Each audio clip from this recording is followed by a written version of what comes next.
Hello, hello. Another day, another topic.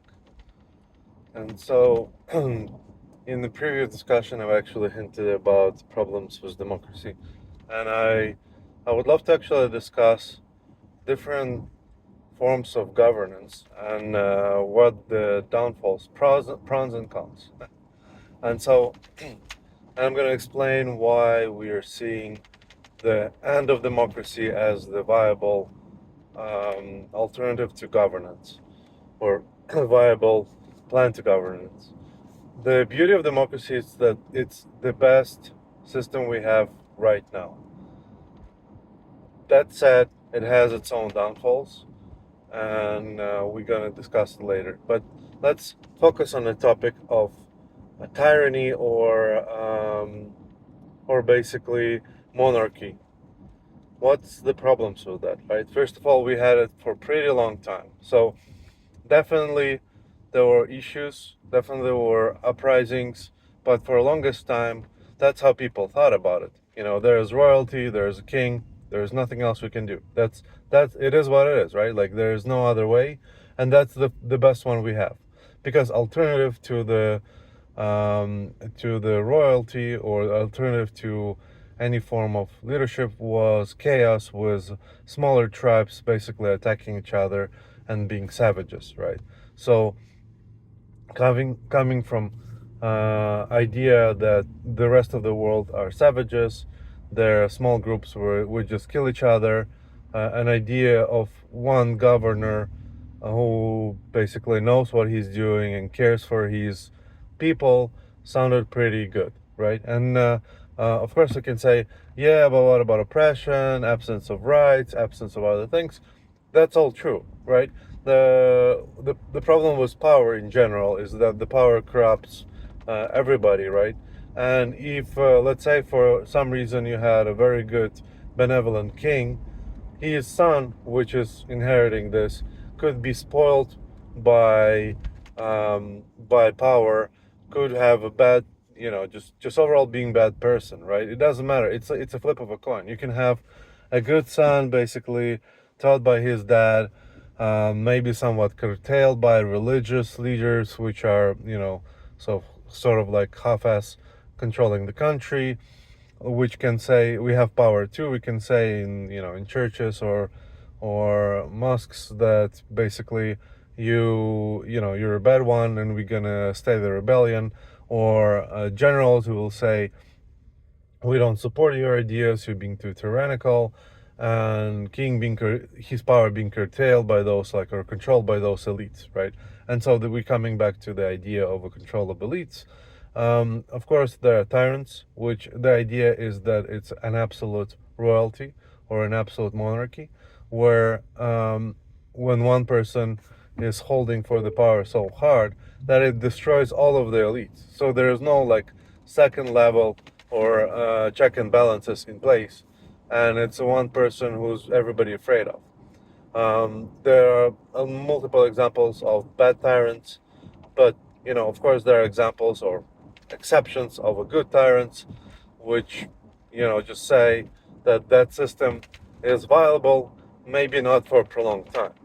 There are a lot of cases where tyrants came in and they looked benevolent, and then later on become a problem for humans. Why exactly people would sort of elect the tyrant and then later on the tyrant would be corrupted?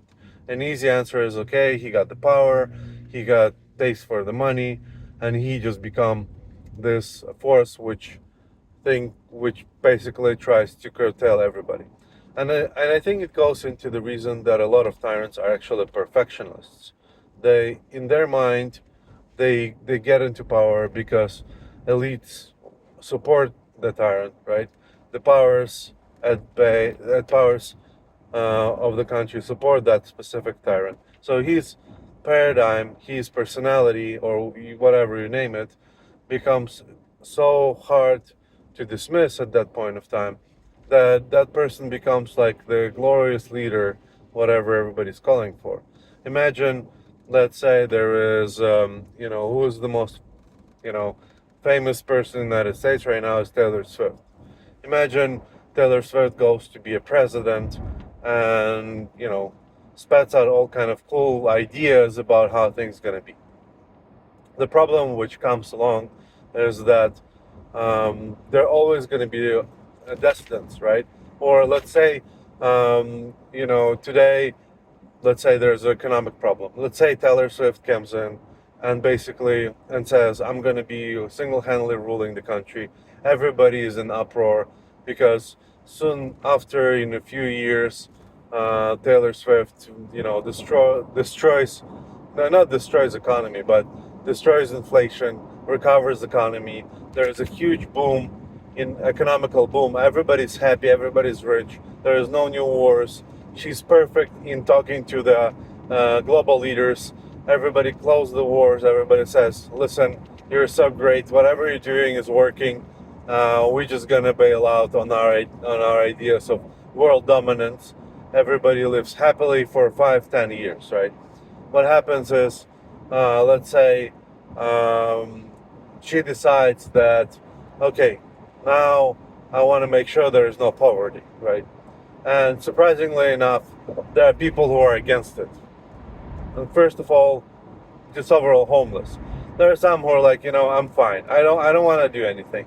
And then there are people who decide that first of all, they're not only gonna be against it, they want to corrupt the system. They're gonna gain from the system.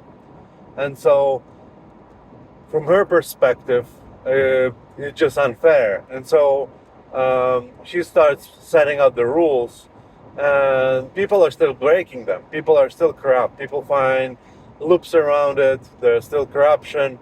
And so what she goes with is like let's say whoever decide they're gonna be corrupt about draining the money, right?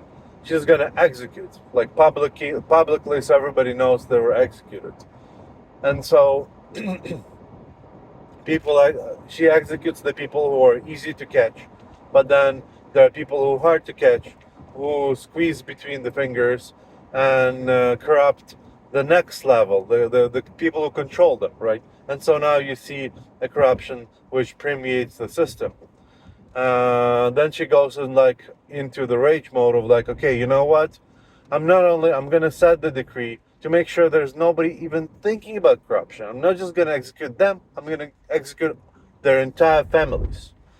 And now people are becoming worried because now, wait a second, I didn't, break the law, but let's say somebody in my family broke the law, and I'm getting executed for that person, or putting in jail for eternity, right? Or being tortured to get out the secrets. So now you're ramping up the internal police, you're ramping up the forces of those people, and because they don't share, for example, ideals of Taylor Swift, they're becoming tyranny themselves. They're corrupting the purity of idea, right?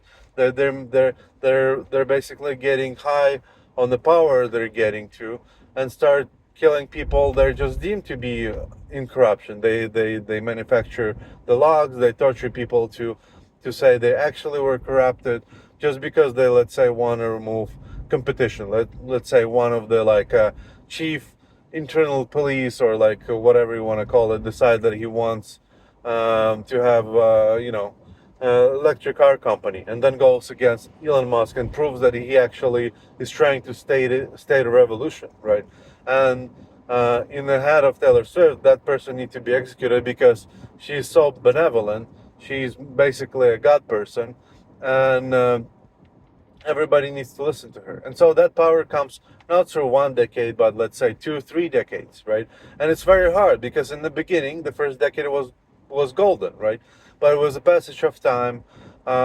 People who got power, people who want to become into power. There's a lot of sociopaths. There's a lot of people who are basically want to corrupt the system. They pretend to be benevolent, they pretend to be the same part of idea, but they slowly get into the power and use it for its own advantage. And so the problem comes within the system. Even if, let's say, Taylor Swift stays the tyrant for the longest, right? Still, because she wants to make everybody comply. She starts setting up harder and harsher rules to control the system. That's why system starts becoming corrupt. Then, okay, the next one from the severity comes the monarchy, right? And that would be an idea that the basically king is a CEO of the company. There are his officers, which are elites, which in results control the rest of the system. So he controls them; they control whoever is underneath, right? He controls some other parts as well directly. He has some overarching rules he sets in place, but he's basically a policeman for royalties or elites, and elites are in charge of a majority. Again, the problem comes into idea is like what the percentage of those elites are corrupt, how good they are in managing, how good they are as managers, and how good they manage their own managers, etc. So that corporation, basically, because the problem with that idea, it's no different from corporation. But that said, because of there is absence of mobility, right? People, let's say royalty elites don't want people to move around. They close the borders. They don't permit people to move, and people are too poor to actually have any mobility to take out and start life in different country. There are cultural barriers. There is language barriers. You name it. So it's very, there is no almost zero mobility, right? And even if there is a mobility and there is a better corporation, every corporation would love to actually set the rules which won't allow their people to leave, especially the one they deem valuable, right? And in the monarchy, the more people, because in a lot of times it was just manual labor, they don't care how good and smart are those people, as long as they, attend to the crops and become a farmer or whatever, right? And so basically it was a race of historically just was a race of professions. There starts city rules where the city overrides some of the kingdom rules. The merchants and craftsmen in those cities become more powerful. They want to have mobility because now they have more money, and other countries want to hire them. So they become more and more pushed towards decentralized power, and that's how we go. That's how we come into the democracy.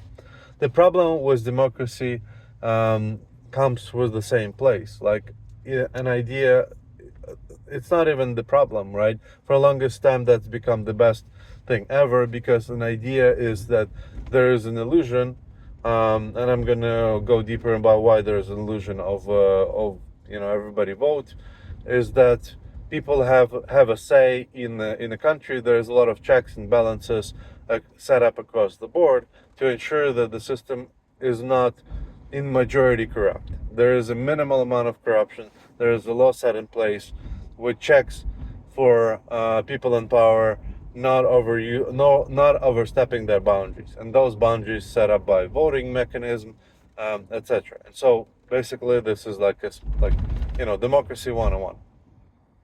Now, what problem is with democracy?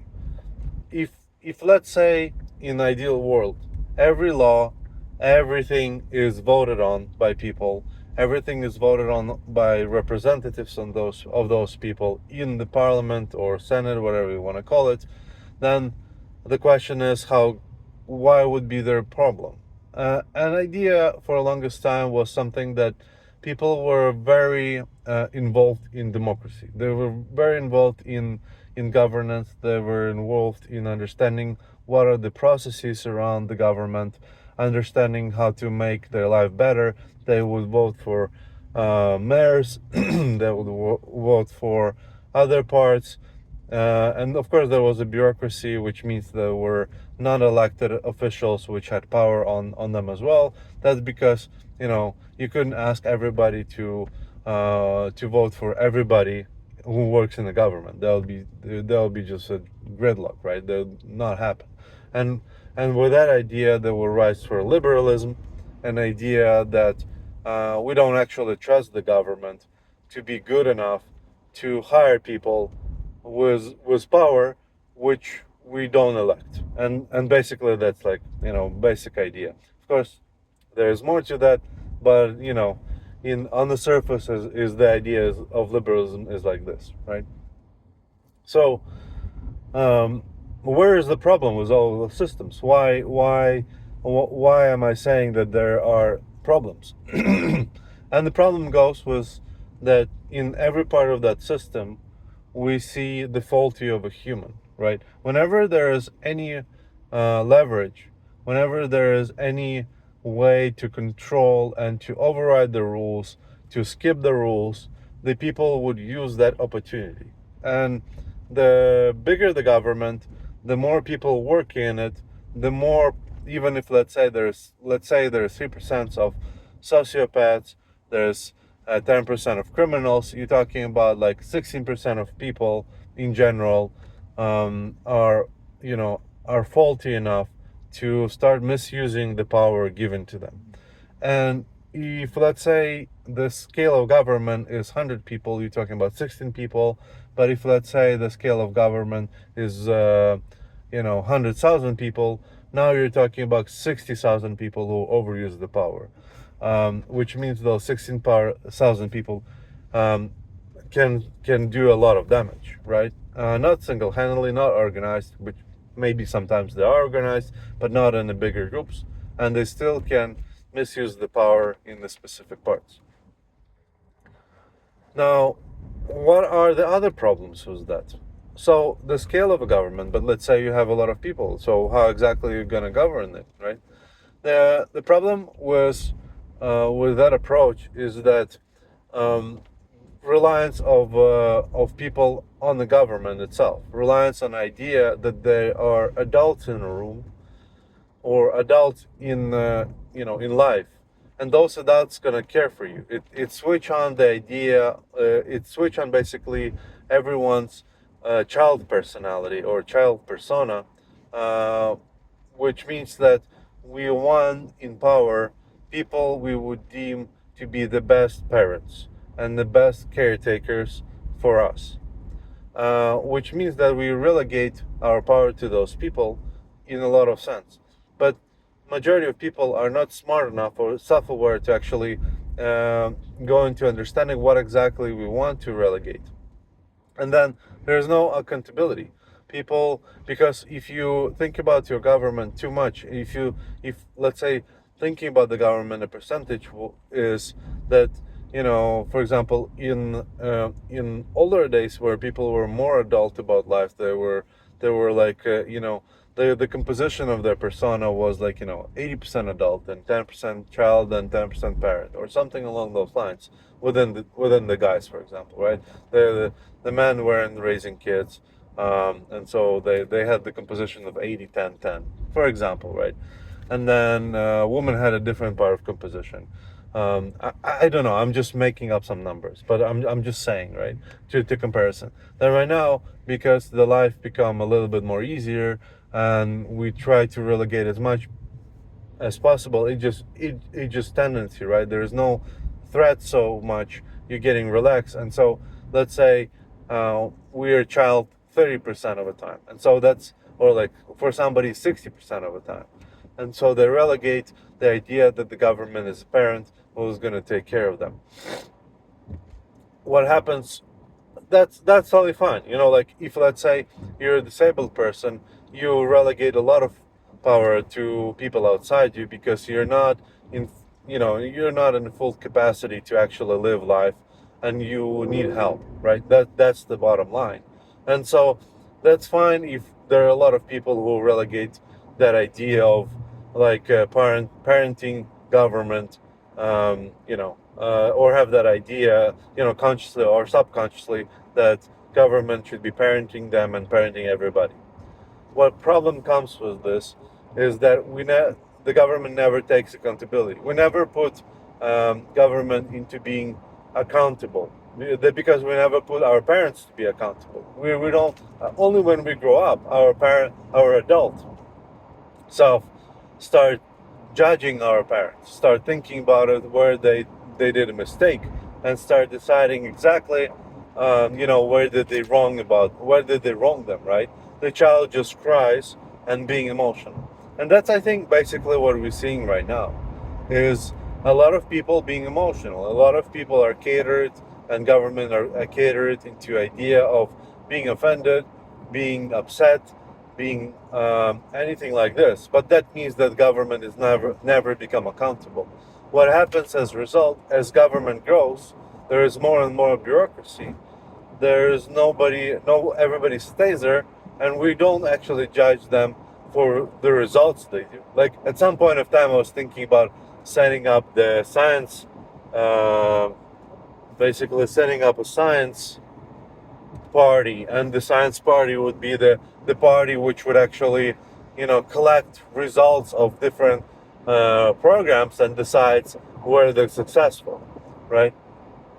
For example, in '80s, they were pushed for projects. In '90s, they were pushed for projects, and those projects, by projects I mean low-income housing, right?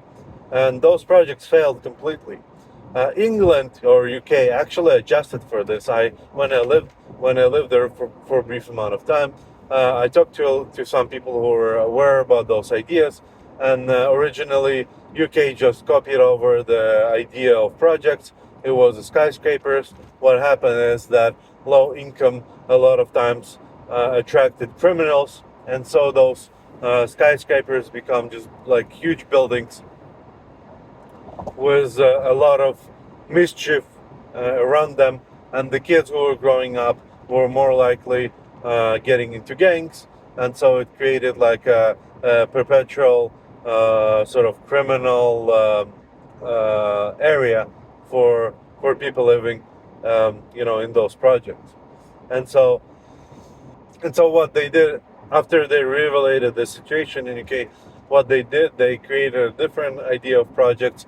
Is actually governmental owned small houses mixed into basically mid class, upper class areas, when the families would be given those housing, right? And because they were grouped and they were integrated into community, their kids tried to emulate richer people. Of course, it created a lot of friction, but still, it created the idea that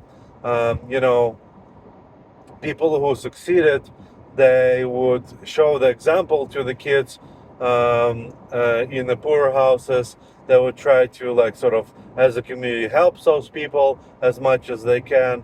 Of course, not everything would work, but at least it wasn't segregated by income, and it even if there was a criminal element, they were mixed around majority of people who weren't criminal, and that wasn't enough to corrupt them.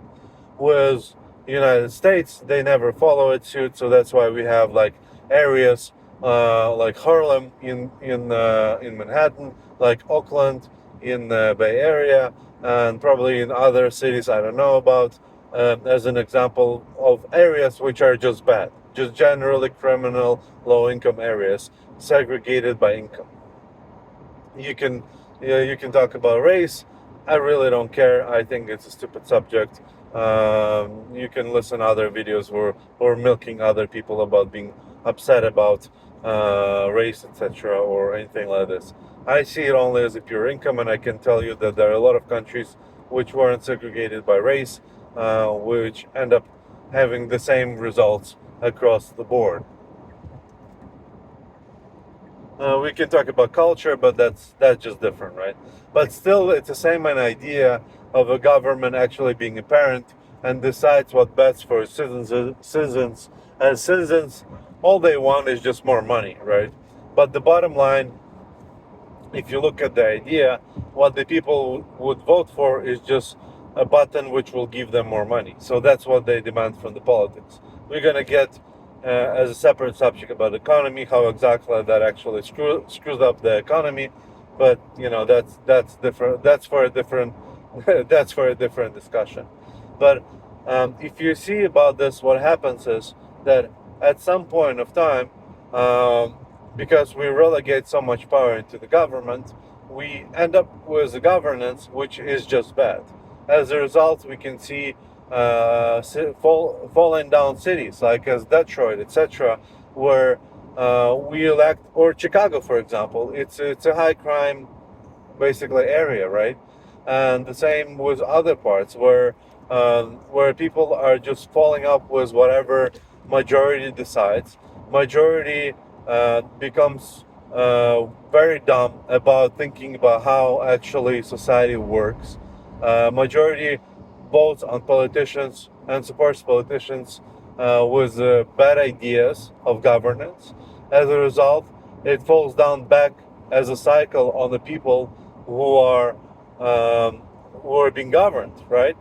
But then people actually don't fully, like, outside of very like bad decisions, right? People don't fully connect those two. Like, for example, uh, California, right, has, is a state which is going down because of governance, but we still have the same governor, right? Nobody actually, everybody decided that he's good enough, right? Because people who were against him had a different color, right? But at the same time, we see an exceptions of New York actually having Republican mayor coming in and cleaning out the city, right? After 80s crime surge. Damn, I forgot his name. I'm terrible on names, so I'm just gonna be nameless. So they elected Republican mayor who cleaned out the city, right? It's a famous case, and the city started booming, right? And then there was a lot of commerce coming in.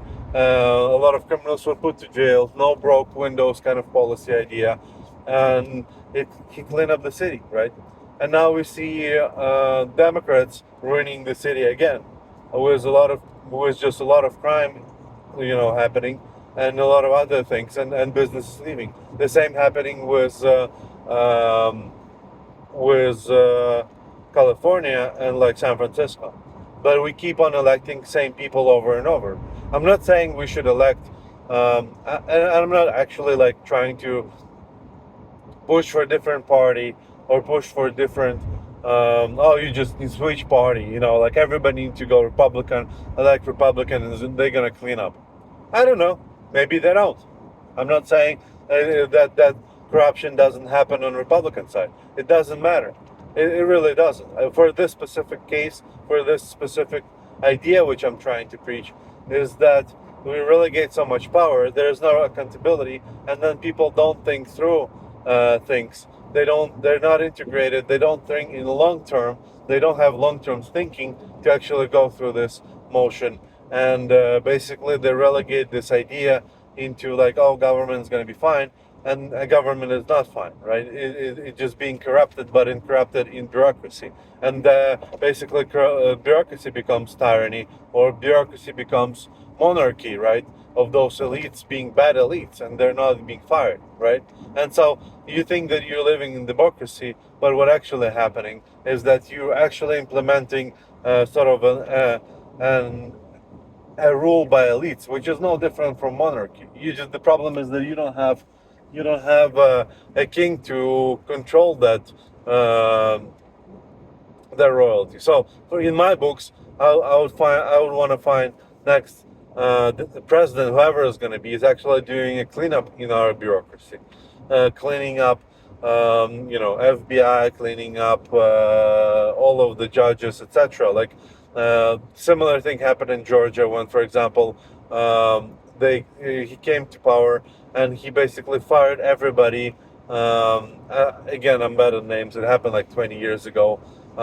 He fired all of the policemen because police was completely corrupt, and so he did rehiring of police, trying to reset the law, making sure that the law is actually set in place. It's less corrupt, like clean up as much as possible. So after the law set in place, the commerce start growing, economy start growing, etc.